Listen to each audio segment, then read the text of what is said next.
ஐயோ அம்மா கொல்றாங்களேன்னு கத்திட்டு வீரன்றான். இலங்கை தமிழர்களை அழிச்சிட்டு தமிழன்றான். கச்சதீவ காவு கொடுத்துட்டு மீனவன் நண்பன்றான்.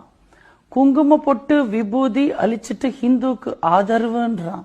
உதயநிதியை மட்டும் வளர்த்துட்டு ஜனநாயகம்ன்றான்.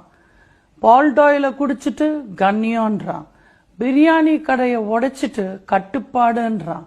ஆபாசமா பேசினவனை எம்பி ஆக்கிட்டு கடமைன்றான்.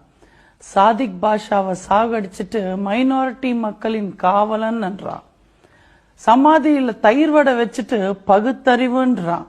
குடும்பத்துல இருக்கிற எல்லாருக்கும் பதவி போட்டு கொடுத்துட்டு வேலை வாய்ப்புன்றான். இப்படி நாதாரித்தனத்தை நாசூக்கா பண்றவன் தான் திமுக காரன். திமுகக்கு ஓட்டு போடுறதும் குரங்குக்கு கோட்டு போடுறதும் ஒண்ணுதான். சுத்த வேஸ்ட்.